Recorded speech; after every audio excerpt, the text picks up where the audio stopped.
Cierra los ojos un momento. Imagina que son las 7 de la mañana de un martes de junio. Afuera hace calor, ese calor húmedo y denso que solo tiene Ciudad de México en verano. El radio de la cocina está encendido y lo que escuchas no son las noticias de siempre. Es fútbol, es México, es el Mundial. Hace apenas 9 meses, esta misma ciudad estaba sepultada bajo el silencio más doloroso que se recuerda. 9 meses antes, la tierra tembló con una fuerza que ningún mexicano había sentido jamás. Y sin embargo, aquí estás, de pie, con la bandera en la mano y el corazón en la garganta, porque México no solo organizó ese mundial, México lo jugó, y lo jugó como nunca antes, ni nunca después. Y esta es la historia de un país que se levantó de los escombros para llegar más lejos que cualquier otra generación en la historia del fútbol mexicano. La historia de un verano que no se olvida, de 11 hombres que cargaron a toda una nación sobre sus espaldas. Quédate, porque esto no vas a querer perdértelo. Para entender lo que significa el verano de 1986, tienes que volver al otoño del 85, al 19 de septiembre de 1985, para ser exactos. Eran las 7:19 de la mañana. Ciudad de México dormía todavía. En los mercados empezaban a abrir los primeros puestos. En las vecindades, las madres calentaban el desayuno. En los hospitales, los turnos nocturnos estaban a punto de terminar. Y entonces, la tierra se movió. No fue un temblor más. Fue algo que nadie había vivido jamás. 8.1 en la escala de Richter. 2 minutos enteros que parecieron una eternidad. El suelo de Ciudad de México, construido sobre lo que alguna vez fue un lago, vibró como una gelatina y se tragó todo lo que se encontró encima. El Hotel Regis, en el corazón de la ciudad, derrumbado.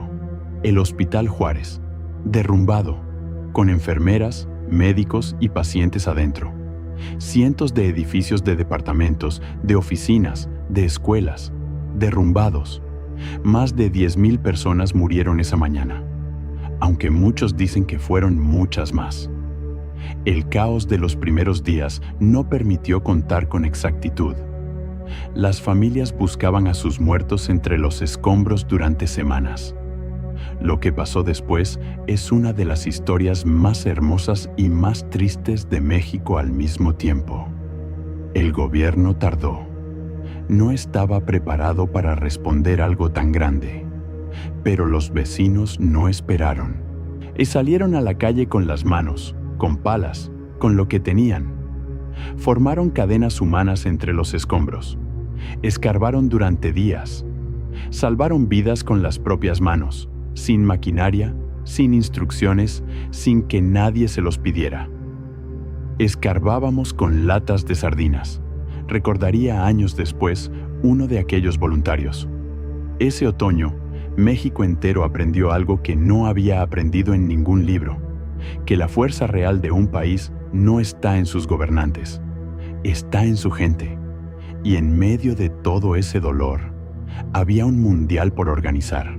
Sí, en junio de 1986, México tenía que ser anfitrión de la Copa del Mundo, la 13ª edición de la historia, el torneo más visto del planeta. 52 partidos, 24 selecciones. A los ojos del mundo entero puestos sobre una ciudad que 9 meses antes había estado bajo los escombros. Hubo quienes dijeron que era imposible, que habría que cancelarlo, que no era momento, que México no podía con algo así después de lo que había pasado. Pero el comité organizador fue categórico. Ninguno de los estadios había resultado afectado por el sismo. El Azteca seguía en pie. El Estadio Universitario de Monterrey, en pie. El Jalisco de Guadalajara, en pie. Y así, entre escombros que todavía estaban siendo retirados de algunas colonias, entre familias que seguían recomponiendo lo que el temblor había roto, México empezó a inflar los globos para la fiesta más grande de su historia. Hay algo que vale la pena saber, porque explica cómo llegó México a ser anfitrión por segunda vez. En 1974, la FIFA le había dado los derechos del Mundial de 1986 a Colombia. Colombia aceptó con orgullo, pero con el tiempo fue quedando claro que no iba a poder cumplir con todos los requisitos que la FIFA exigía. Estadios de cierta capacidad, infraestructura hotelera, aeropuertos, red de comunicaciones. En noviembre de 1982, Colombia tuvo que renunciar oficialmente. México levantó la mano. La FIFA aceptó. Y el país que ya había organizado el Mundial de 1970, el único hasta ese momento que lo había hecho 2 veces, se preparaba para hacer historia una vez más. Luego llegó el terremoto. Y aún así, México no bajó la mano. Eso es lo primero que hay que entender sobre el verano del 86. México llegó a ese mundial de rodillas, golpeado, con deudas, con una inflación que ese año superaba el 85% anual, con heridas abiertas todavía en la ciudad, y jugó parado. Antes de que empiece el torneo, tienes que conocer a los protagonistas, porque este México de 1986 no era un equipo cualquiera. Empecemos por el hombre que lo construyó, Velibor Milutinović. Bora, para todos. Yugoslavo, nacido en 1944. Exjugador de fútbol de calidad discreta, pero con algo que muy pocos técnicos tienen: la capacidad de entrar a un vestuario desconocido y ganarse la confianza de todos en semanas. De leer a un equipo como se lee a una persona. De encontrar el sistema que se ajusta a los jugadores disponibles, no al revés. Bora llegó a México en 1983. Habló poco español al principio. Sonreía mucho. Observaba más. Y poco a poco fue tejiendo algo que no estaba ahí antes: una identidad colectiva. Bora nos hizo creer, diría años después Javier Aguirre, uno de sus jugadores. Y cuando un equipo cree, todo cambia. En los años previos al Mundial, México disputó más de 30 partidos de preparación. El saldo fue notable: 17 victorias, 11 empates, solo 5 derrotas. El equipo venció a la Unión Soviética, a Hungría, a Corea, a Polonia. Empató 4 veces con Argentina. Consiguió incluso una victoria ante Alemania, el mismo rival que luego lo eliminaría. El equipo llegaba en forma. Y lo que es más importante, llegaba creyendo. Y entonces estaba Hugo Sánchez. Hugo Sánchez Márquez, nacido en Ciudad de México el 11 de julio de 1958. Delantero de instinto puro, de esa clase de jugadores que parece que el gol los busca a ellos y no al revés. Cuando llegó el Mundial de 1986, Hugo ya era una leyenda en España. En el Real Madrid llevaba 2 temporadas consecutivas como máximo goleador de la Liga Española, el Pichichi, lo que llamaban. Terminaría ganando ese trofeo 4 veces seguidas, algo que ningún extranjero había logrado antes.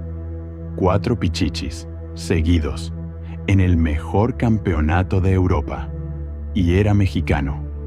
Eso lo hacía distinto a cualquier otra estrella del torneo. Era el héroe en casa, el chico que había crecido en Ciudad de México, que había jugado en los Pumas de la UNAM, que había soñado con un mundial desde niño, y que ahora llegaba con el peso de todo un país sobre las espaldas. Era además el único jugador mexicano que jugaba en el extranjero. Todos los demás militaban en la Liga Mexicana. Eso creaba una brecha invisible dentro del grupo. Hugo venía de otro mundo, de otra velocidad, de otro nivel de exigencia. Esa brecha, y como veremos, sería parte de la historia del torneo. Pero en el papel, en los sueños de millones de mexicanos, Hugo Sánchez y el Mundial del 86 eran la combinación perfecta. Los demás jugadores de aquella selección son un viaje en el tiempo para cualquier aficionado mexicano. Tomás Boy, el capitán, mediocampista de los Pumas, cerebro del equipo. Inteligente, tranquilo, con una visión de juego que sabía cómo manejar los momentos difíciles. Era el líder natural del grupo, el que hablaba en el vestuario cuando había que hablar y callaba cuando había que callar. Javier Aguirre, el vasco, lateral izquierdo, también de los Pumas.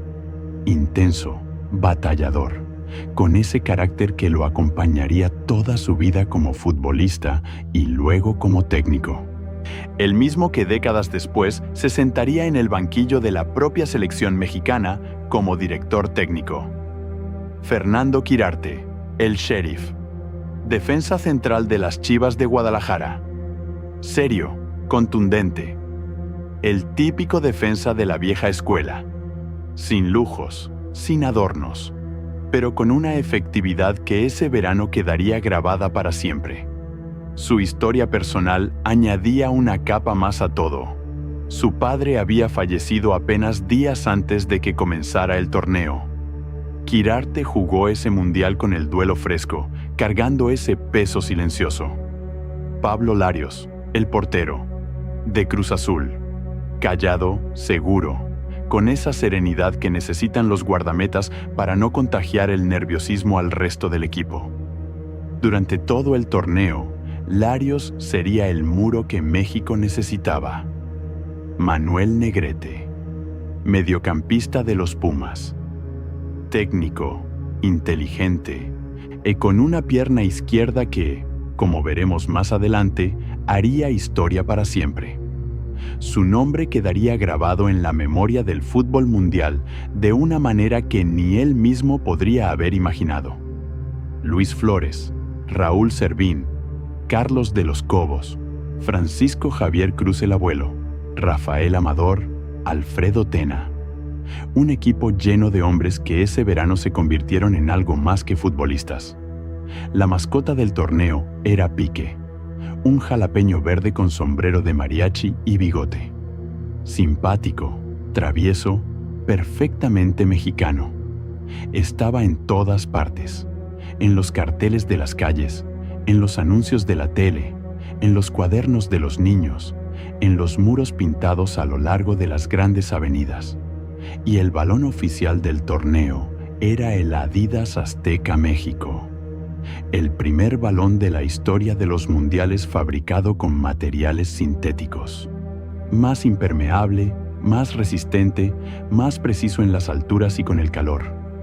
México había puesto su nombre hasta en la pelota. El 31 de mayo de 1986 arrancó el torneo. El partido inaugural fue entre Italia y Bulgaria, en el Azteca. Terminó 1-1. Gol de Altobelli para Italia en el minuto 43.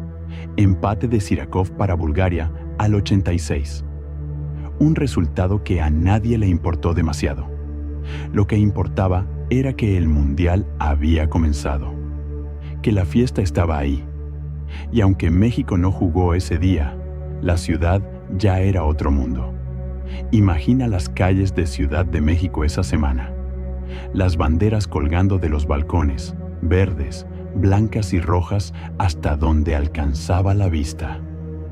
Los vendedores ambulantes ofreciendo réplicas del Azteca México en miniatura, de pique de peluche, de camisetas del Tri con el número que quisieras. Los puestos de tacos, de tamales, de elotes, en cada esquina. Los niños corriendo con la pelota entre las piernas de los adultos. Turistas llegando de toda Europa, de Sudamérica, de Asia. Gente que nunca había comido tacos, que nunca había visto el Azteca desde adentro, que nunca había sentido ese calor peculiar del altiplano mexicano en junio. Y los mexicanos los recibieron como saben hacerlo, con comida, con alegría, con esa hospitalidad que está en el ADN del país.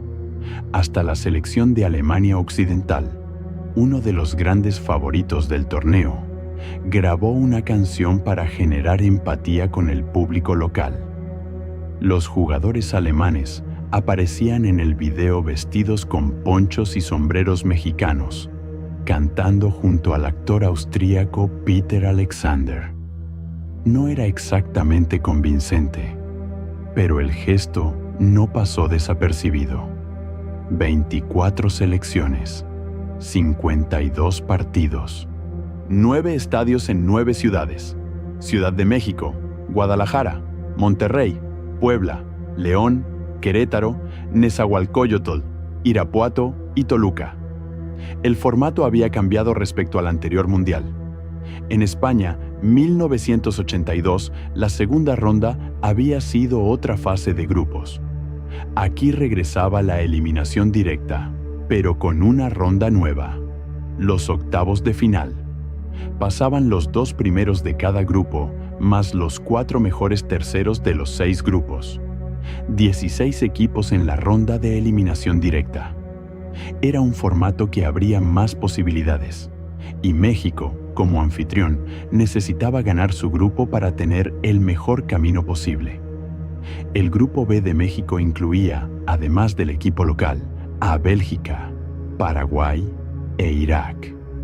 En el papel, era uno de los grupos más manejables. Bélgica era un rival serio, organizado, europeo, pero sin las estrellas que tenían Francia, a Alemania o Argentina. Paraguay era el fútbol sudamericano, impredecible, físico, capaz de complicar a cualquiera. Irak era el debutante, el que llegaba por primera vez a un mundial, con más ilusión que recursos. México llegaba como el claro favorito de ese grupo. Pero el fútbol, como siempre, tenía sus propios planes. 3 de junio de 1986. Estadio Azteca, Ciudad de México, 12 del mediodía. México contra Bélgica. El sol de las 12 del mediodía caía sin misericordia sobre el césped. No había sombra en ninguna parte del campo. El termómetro marcaba más de 38 grados en el ambiente y bastante más sobre la superficie de juego.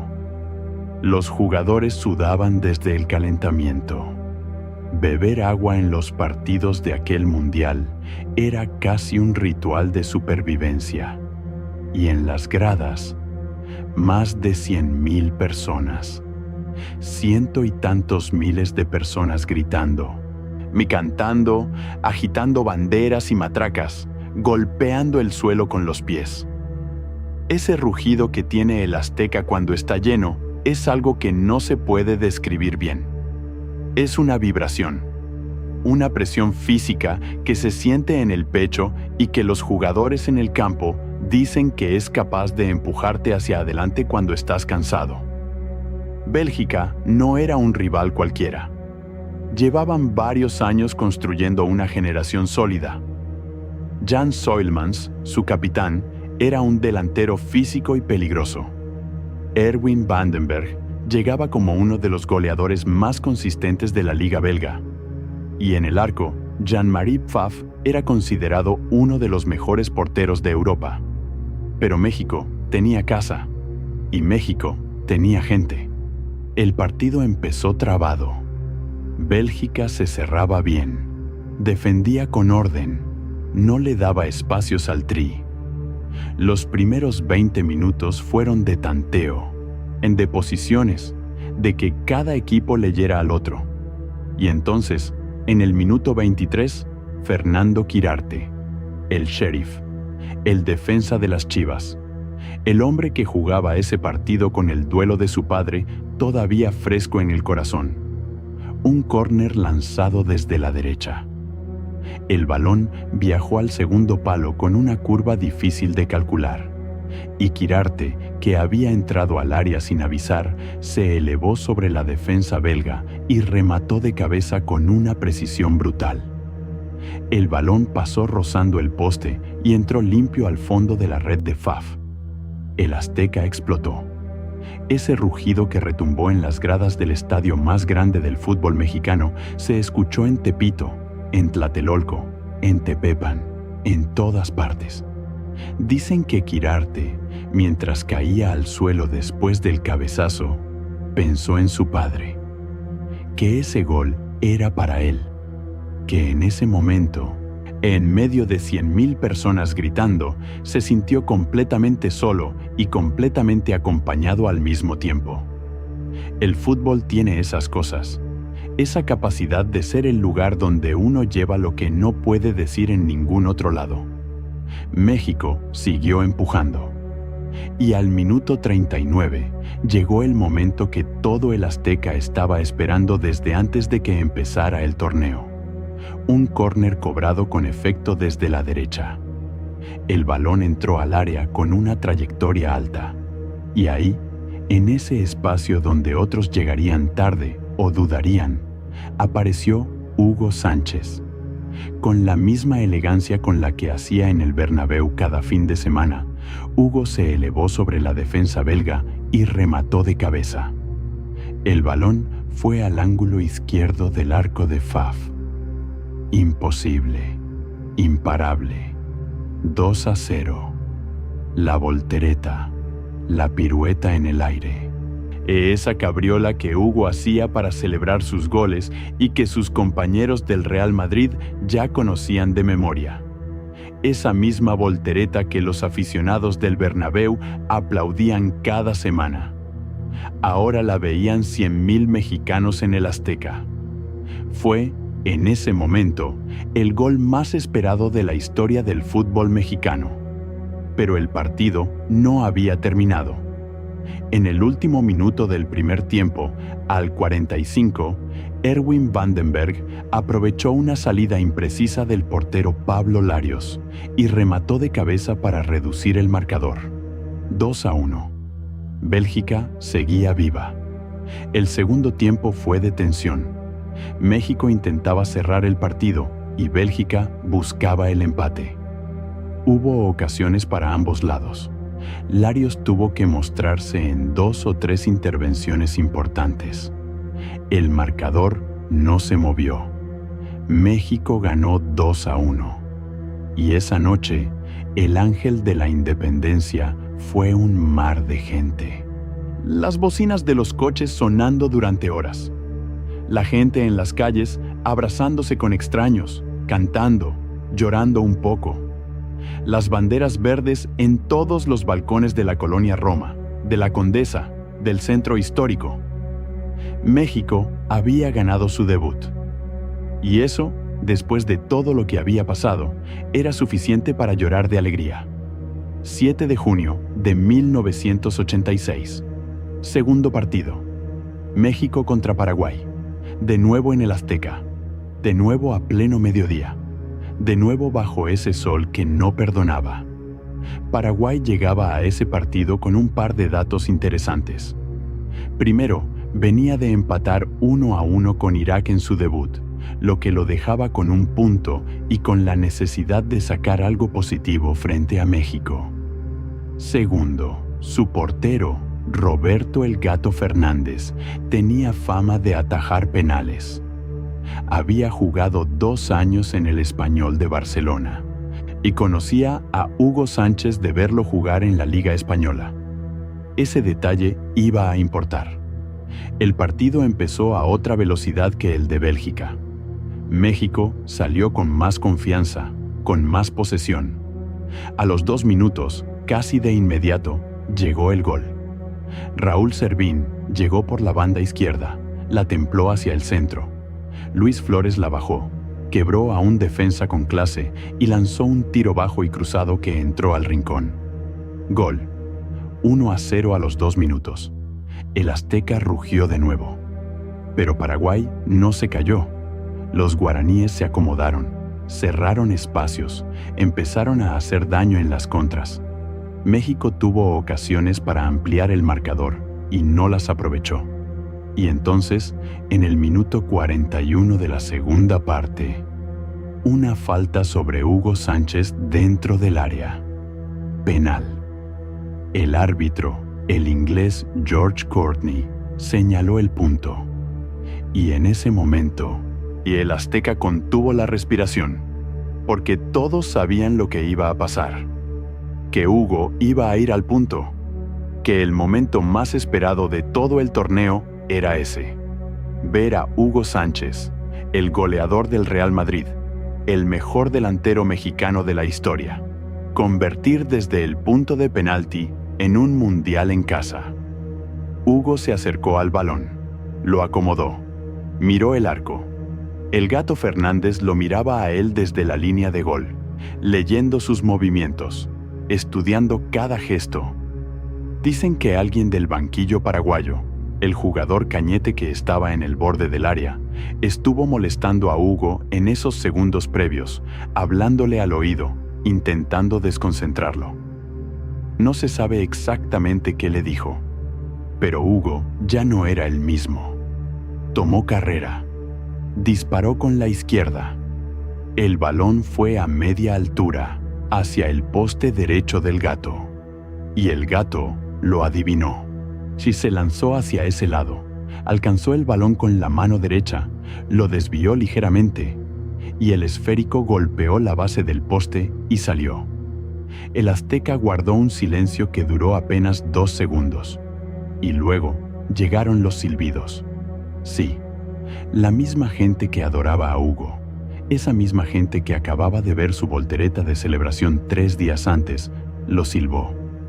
Con fuerza. Era la primera señal del divorcio. Una herida pequeña que luego crecería. Porque México le exigía a Hugo lo que Hugo le daba al Real Madrid. Y en el Real Madrid no fallaba. La afición no entendía o no quería entender que el fútbol no funciona así. Que los grandes también fallan. Que el Gato lo había adivinado y ya.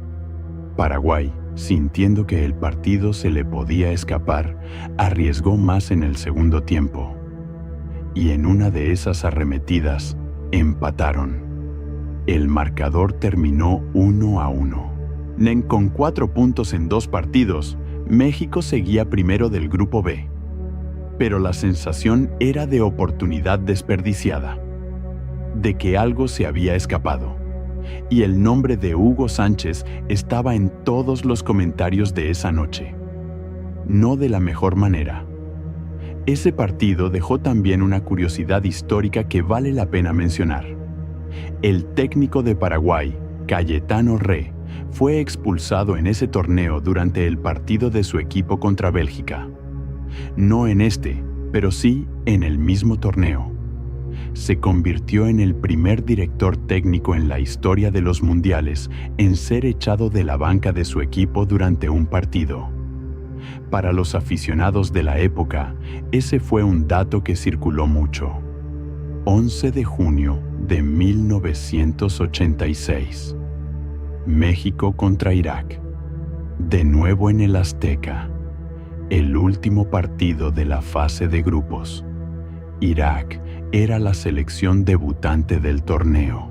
El equipo árabe llegaba a su primer mundial en la historia, con un grupo joven, sin experiencia internacional de ese nivel, y consciente de que simplemente estar ahí ya era un logro. Habían perdido sus 2 partidos anteriores, 0-1 ante Paraguay y 1-2 ante Bélgica.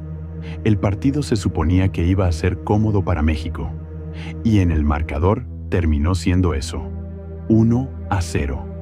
Pero llegar a ese gol costó más de lo que parecía. Irak fue rocoso durante todo el primer tiempo.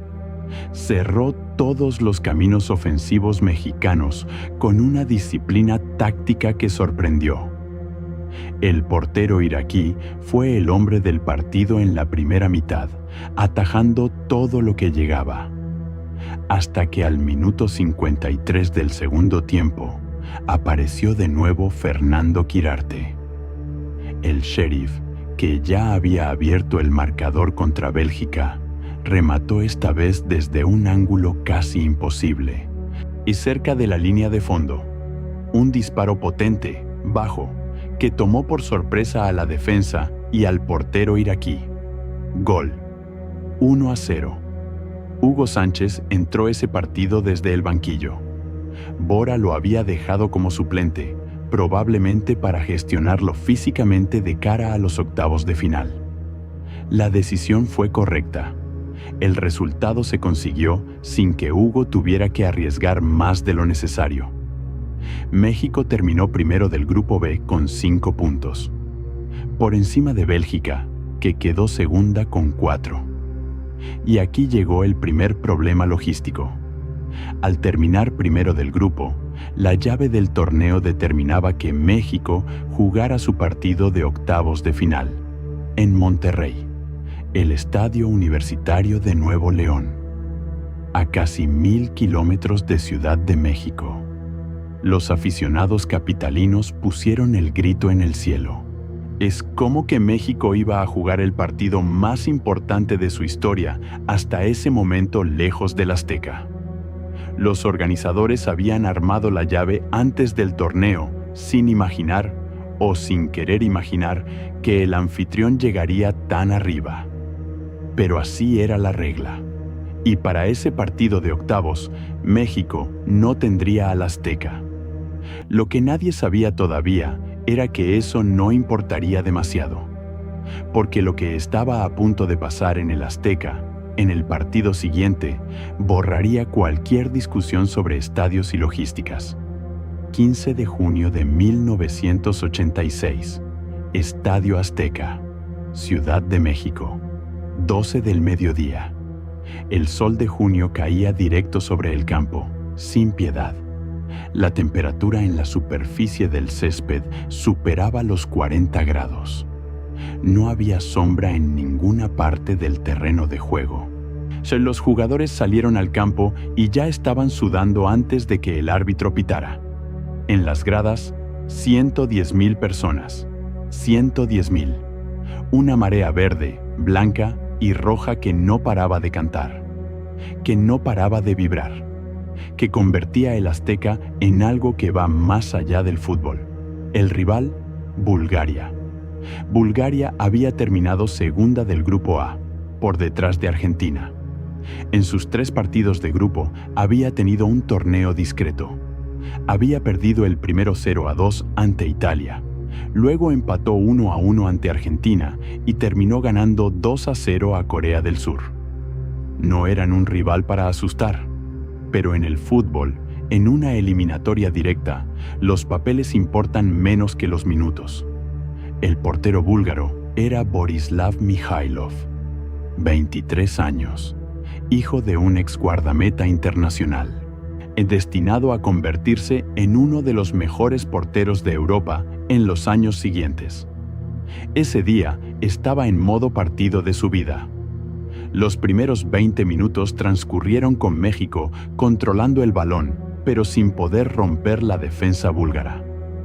Mihailov atajaba cuanto llegaba. Bulgaria se replegaba en su área, esperaba, no quería conceder espacios. Servín probó desde fuera del área. Flores intentó por la derecha. Hugo Sánchez buscó los espacios que Bulgaria no le daba. El marcador seguía a 0, y entonces, al minuto 34, ocurrió algo que nadie podría haber imaginado, y que nadie, en ningún lugar del mundo donde se hable de fútbol, ha olvidado desde entonces. Luis Flores recuperó el balón en el medio campo. Lo cedió rápido para Javier Aguirre, el vasco, que llegaba por la banda izquierda. Aguirre no tenía buena opción de pase corto. Entonces levantó el esférico hacia el área con una intención imprecisa. Un balón alto, un poco más alto de lo que debía haber sido, cruzando el área de castigo en diagonal. El propio Aguirre reconocería años después que fue un pase equivocado, que él quería otra cosa y que el balón no fue donde tenía que ir, pero el balón cayó donde tenía que caer. Manuel Negrete lo vio venir desde el borde del área. Entró al área calculando la trayectoria. El balón venía alto y con efecto. No había tiempo para controlarlo con el pecho. No había tiempo para esperar a que bajara. Había tiempo para una sola cosa, y Negrete lo sabía. Se lanzó al aire. La pierna izquierda de Manuel Negrete describió un arco perfecto, una tijera.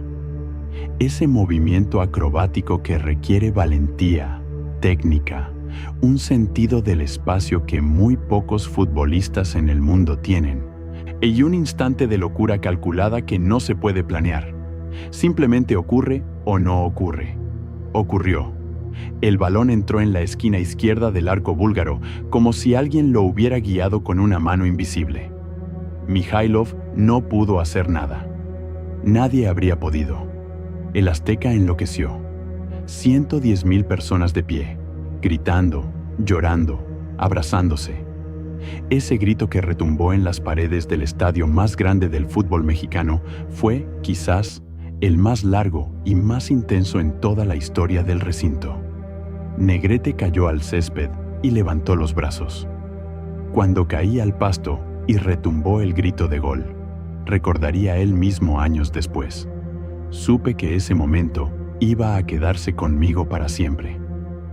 Lo que Negrete no sabía todavía era la dimensión exacta de lo que acababa de hacer.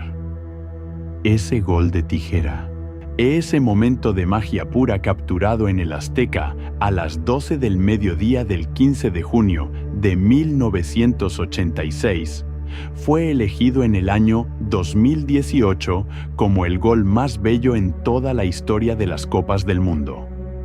La FIFA realizó una votación global entre millones de aficionados de todo el planeta, y ganó Negrete. No ganó Maradona, que ese mismo torneo marcó el famoso gol del siglo contra Inglaterra. No ganó Pelé, ni Ronaldo, ni ningún europeo. Ganó Negrete, un mexicano, en el Azteca, bajo ese sol que no perdonaba. Hoy hay una estatua de ese gol en las afueras del Estadio Azteca, para que nadie, nunca, lo olvide. El partido continuó. En el segundo tiempo, Raúl Servín remató de cabeza en un córner y puso el 2-0. Mijailov no pudo esta vez. El marcador no se movió más. México ganó 2-0. Por primera vez en la historia, ya la selección mexicana avanzaba más allá de los octavos de final en una Copa del Mundo. Quinta vez que México jugaba en un mundial. Y por primera vez llegaba a los cuartos de final. Esa noche, Ciudad de México celebró como no había celebrado en mucho tiempo. Quizás como no había celebrado desde antes del terremoto. Como si el fútbol hubiera devuelto algo que la tragedia se había llevado. Las calles del centro, de Tepito, de la Alameda, del Zócalo, de la Roma y la Condesa. Todo era verde, todo era alegría, todo era México. Faltaba un partido más, el más difícil, el que nadie estaba seguro de poder ganar. Y México iba a jugarlo. 21 de junio de 1986, Estadio Universitario de Nuevo León. Monterrey, cuartos de final. México contra Alemania Occidental. Alemania Occidental. Hay que detenerse un momento en lo que significaba ese rival. Alemania había llegado a la final de 2 de los 3 últimos mundiales.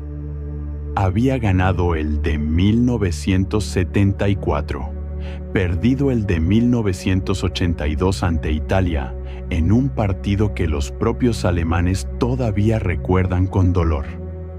Tenía en su plantel a jugadores que eran referencia del fútbol europeo. Lothar Matthäus, el mediocampista más completo del mundo en ese momento. Potente, inteligente, con capacidad para llegar al gol.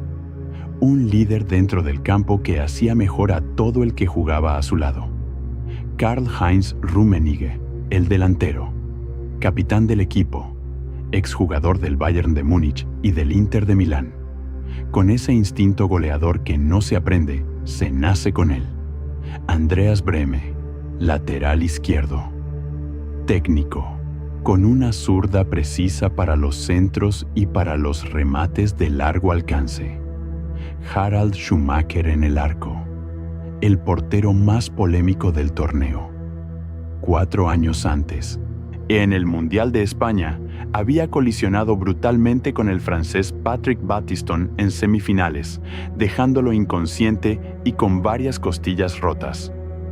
No fue sancionado. Alemania pasó en penales. Europa entera lo había odiado desde entonces. Y en México, 86, seguía siendo el portero alemán. Impasible, frío, difícil de batir. México llegaba con la moral por las nubes, pero con algunas bajas físicas importantes. Tomás Boy, el capitán, había salido lesionado en el partido anterior contra Bulgaria. Para este cuarto de final, Bora tendría que rearmar el equipo sin su cerebro titular. Pero el equipo salió a jugar. Los primeros 30 minutos fueron de México. No es exageración. El Tri dominó la posesión. Fue al frente, presionó a Alemania en su propio campo. Bora Milutinovic había preparado tácticamente ese partido con una minuciosidad que pocos esperaban.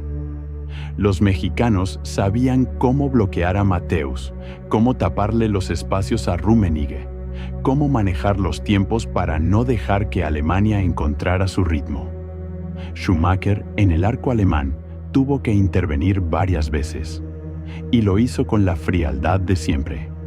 El marcador seguía en 0. Y entonces llegó el momento que los aficionados mexicanos guardan como una herida todavía abierta. Francisco Javier Cruz, el abuelo, había ingresado como sustituto en la segunda parte.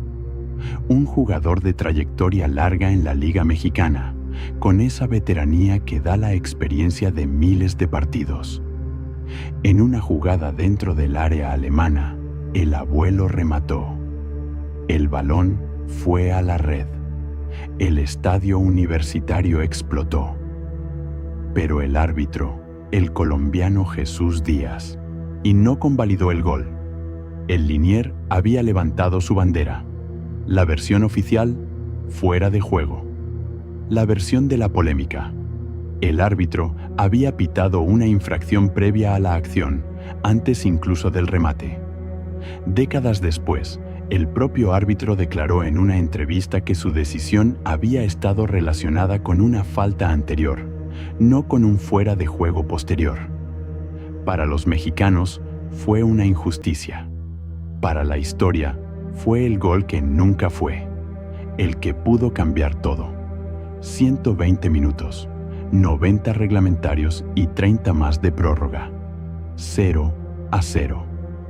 Durante ese tiempo, el partido se complicó para México de otras maneras. Javier Aguirre, el vasco, fue expulsado en la prórroga. México tuvo que terminar el tiempo extra con 10 hombres. Y Hugo Sánchez, que había llegado a ese partido con calambres desde el segundo tiempo, y que el calor de Monterrey había machacado durante 120 minutos, no pudo ser nombrado como uno de los lanzadores de penales. Me sentí impotente, diría Hugo años después. Era uno de los lanzadores designados, pero el cuerpo no me respondió. Fue el momento más difícil de mi carrera. Los penales. Alemania primero. Klaus Allofs. Gol. 1-0 para Alemania. México respondió. Manuel Negrete. El mismo Negrete que 8 días antes había marcado la tijera más bella de la historia del fútbol mundial, caminó al punto de los 11 metros con la misma calma. Y lo lanzó perfecto. Engañó a Schumacher. Gol. 1-1. Alemania de nuevo. Andreas Brehme. Gol. 2-1 para Alemania. México. Fernando Quirarte, el sheriff. El mismo que había abierto el torneo con ese cabezazo pensando en su padre. Se acercó al punto de penalti y lanzó suave hacia el centro del arco. Schumacher se lanzó hacia un lado, pero alcanzó el balón con un pie. Parada. Los aficionados en Monterrey cerraron los ojos. Alemania. Lothar Matthäus. Gol. 3-1. La llave prácticamente cerrada. México. Raúl Servín. El tiro fue débil, sin convicción. Schumacher lo atajó sin dificultad. Alemania. Pierre Littbarski. Gol. 4-1. Partido terminado. México quedó eliminado. Cuartos de final. Sexto lugar en el mundo. El mejor resultado en toda la historia de la selección mexicana. Un récord que hoy, 4 décadas después, sigue sin ser igualado por ninguna generación posterior. El estadio de Monterrey guardó silencio. Los jugadores mexicanos cayeron al césped, algunos con la cara entre las manos, otros mirando el cielo. Javier Aguirre, que había visto los penales desde la tribuna por su expulsión, se quedó quieto en el lugar donde estaba. El público en las gradas, muchos con lágrimas, comenzó a aplaudir. No aplaudían la derrota, aplaudían el camino. Aplaudían a esos hombres que habían llegado más lejos que ningún mexicano en la historia del fútbol, que habían dado todo lo que tenían bajo ese sol de junio, en esa ciudad del norte, contra el subcampeón del mundo. Aplaudían a un país que 9 meses antes estaba bajo los escombros y que esa tarde estuvo a un soplo de las semifinales del mundo. Bora Milutinovic, en el banquillo, bajó la cabeza. Luego la levantó. Se dirigió hacia sus jugadores y los abrazó uno por uno. Podíamos haber llegado más lejos, diría tiempo después. Si Hugo y Tomás Boy no hubieran estado físicamente limitados, creo que era un equipo capaz de más. El Mundial siguió sin México. Y lo que ocurrió después fue, quizás, el torneo más memorable de toda la historia de la Copa del Mundo. Ese mismo 22 de junio, al día siguiente de la eliminación de México, en el mismo Estadio Azteca donde el Tri había marcado su gol más bello, Argentina jugó contra Inglaterra. Y ese partido merece su propio momento. No era solo un partido de fútbol, era algo más grande. 4 años antes, en 1982, Argentina e Inglaterra habían ido a la guerra por unas islas en el Atlántico Sur llamadas Malvinas. Una guerra corta y brutal que dejó cientos de muertos, principalmente argentinos, y una herida que todavía sangraba. Y ahora, en México, los mismos 2 países se encontraban en un estadio de fútbol con 114,000 personas mirando. Antes del partido, decíamos que el fútbol no tenía nada que ver con la guerra, confesaría Maradona años después. Pero íntimamente sabíamos que habían muerto muchos pibes argentinos, y lo que sentíamos era que era una revancha. El primer tiempo terminó 0-0, un partido tenso, físico, trabado. Y entonces llegó la segunda parte. Minuto 51.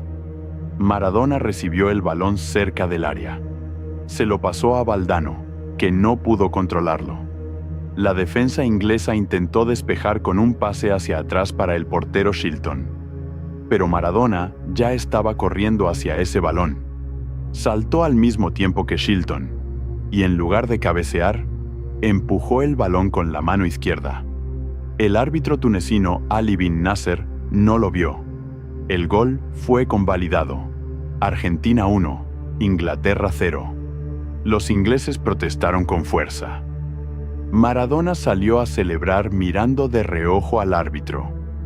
Más tarde, cuando le preguntaron por el gol en rueda de prensa, Maradona lo llamó la mano de Dios, a una frase que se quedaría para siempre en el vocabulario del fútbol.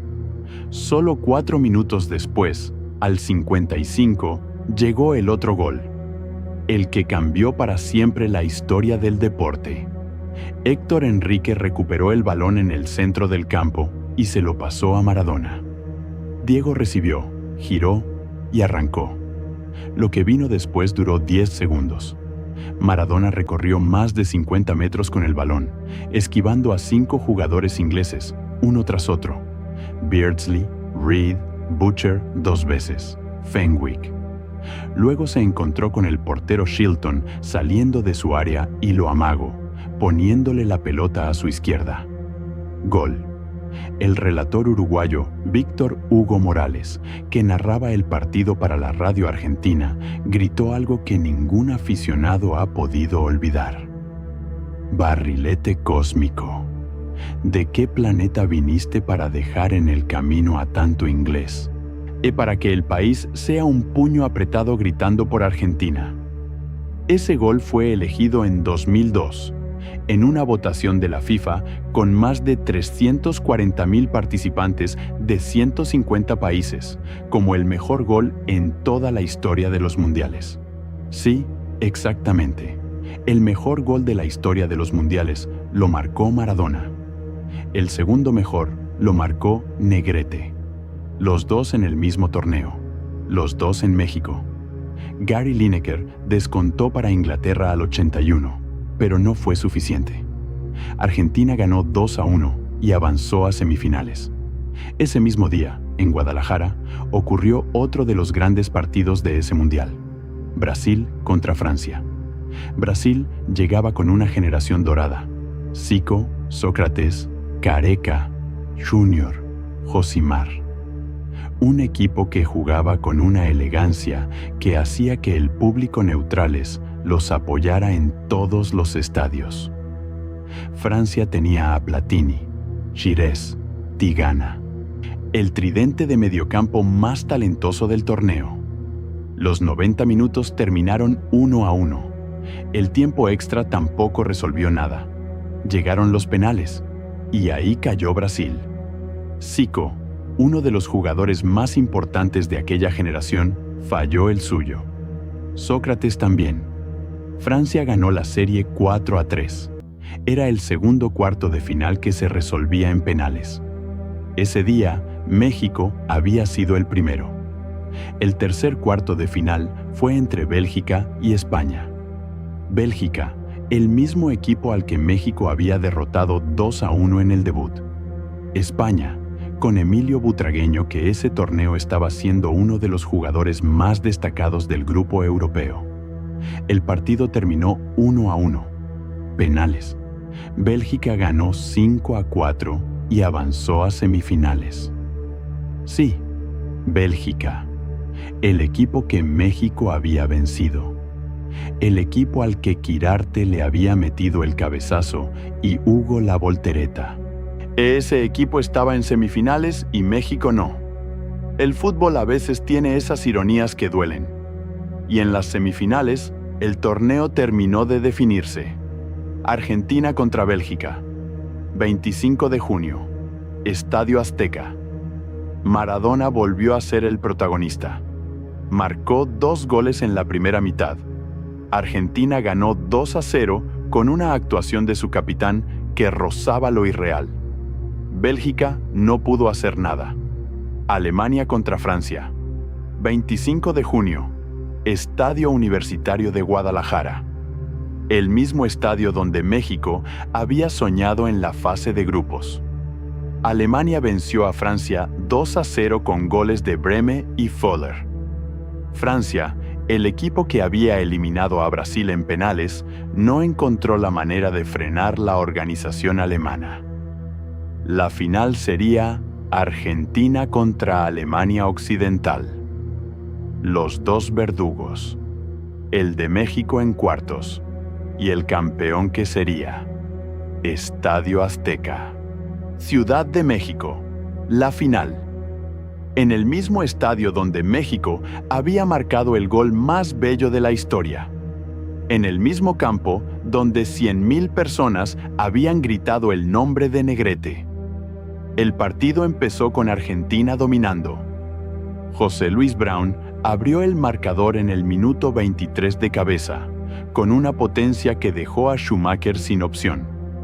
Primer gol de la final. 1-0 Argentina.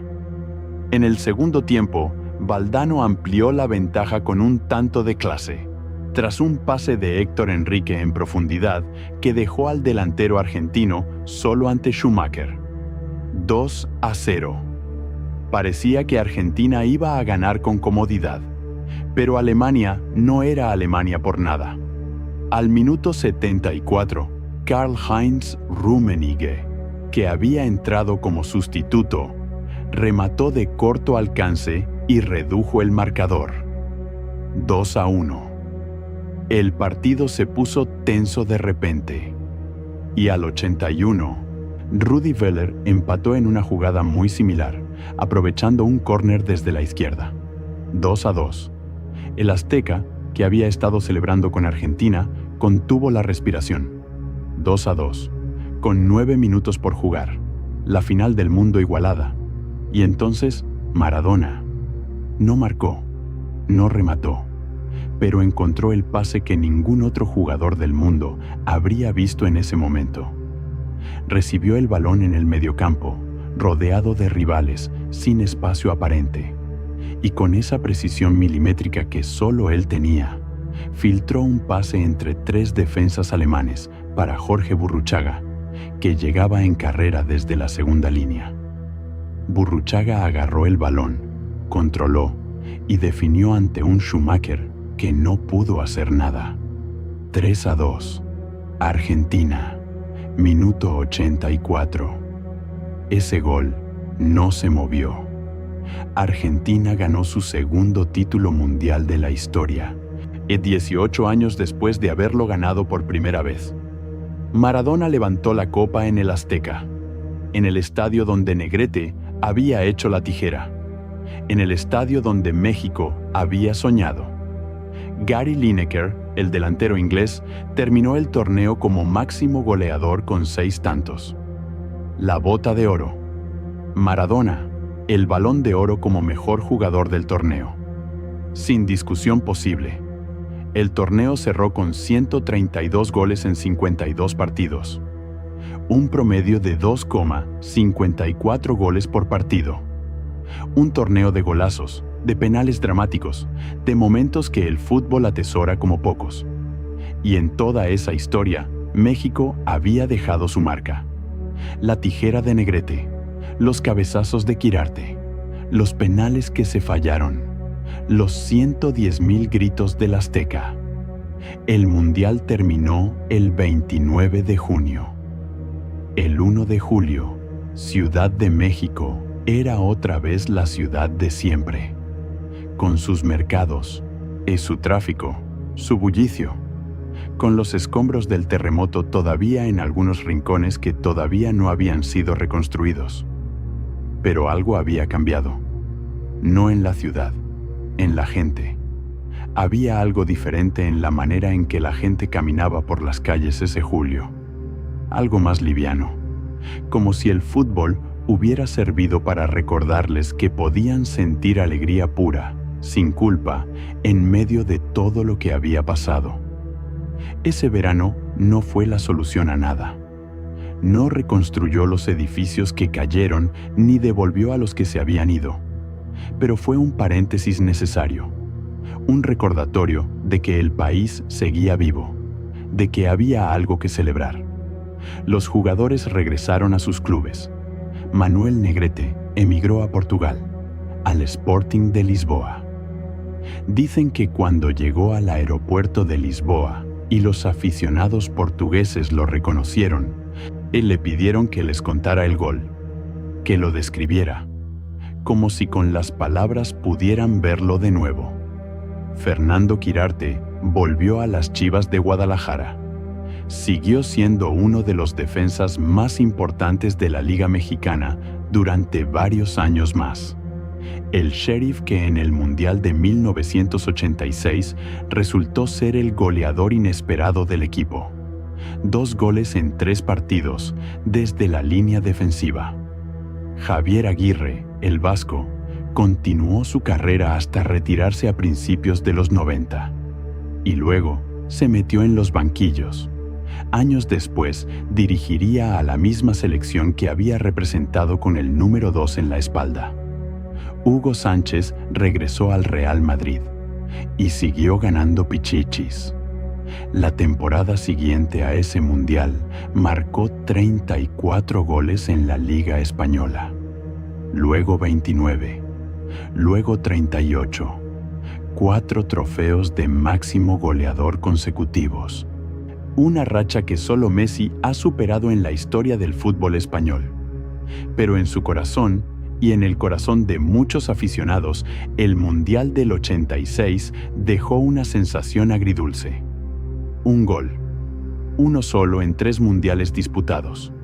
El penal fallado contra Paraguay. Los calambres en los cuartos de final. El divorcio con la afición que nunca terminó de sanar del todo.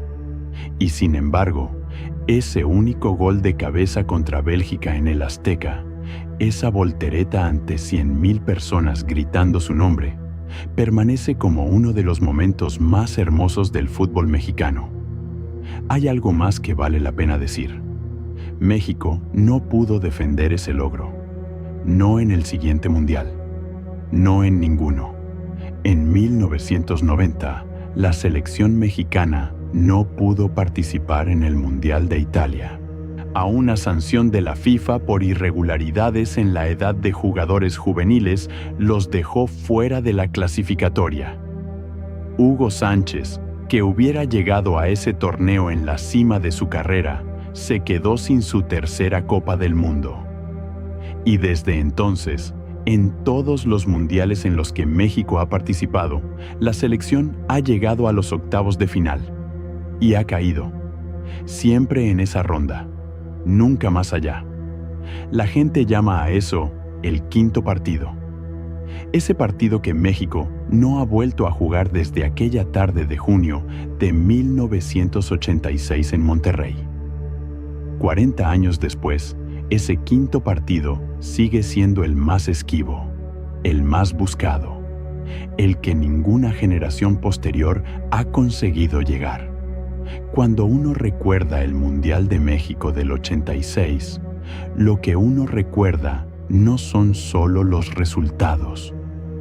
No son solo los 2-1 ante Bélgica, ni los 2 goles de Quirarte, ni los penales que se fallaron en Monterrey.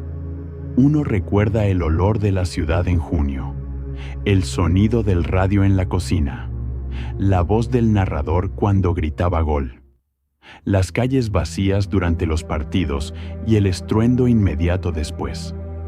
Uno recuerda a la abuela que nunca vio fútbol en su vida, pero que ese verano aprendió de memoria los nombres de todos los jugadores, que podía explicar quién era Negrete y quién era el sheriff y qué era una tijera. Uno recuerda al padre que llevó a los hijos al Azteca por primera y quizás única vez, apretados entre miles de personas, oliendo a chela y a garnachas, mirando ese campo verde desde las alturas como si fuera una pintura que solo existía de verdad en ese momento. Uno recuerda la tijera de Negrete, esa fracción de segundo suspendida en el tiempo, perfecta, imparable, y como una fotografía que el fútbol le tomó a México en su mejor momento. Ese equipo jugó 5 partidos, ganó 3, empató 1, perdió 1 y ese solo en penales. Llegó más lejos que cualquier otro equipo mexicano antes o después. Y lo hizo en casa, con el peso de un país entero sobre los hombros, con un terremoto todavía fresco en la memoria de todos. Ese equipo fue, durante un mes de junio de 1986, la razón por la que México sonrió. Y eso, aunque suene a poco, fue todo. Gracias por quedarte hasta el final.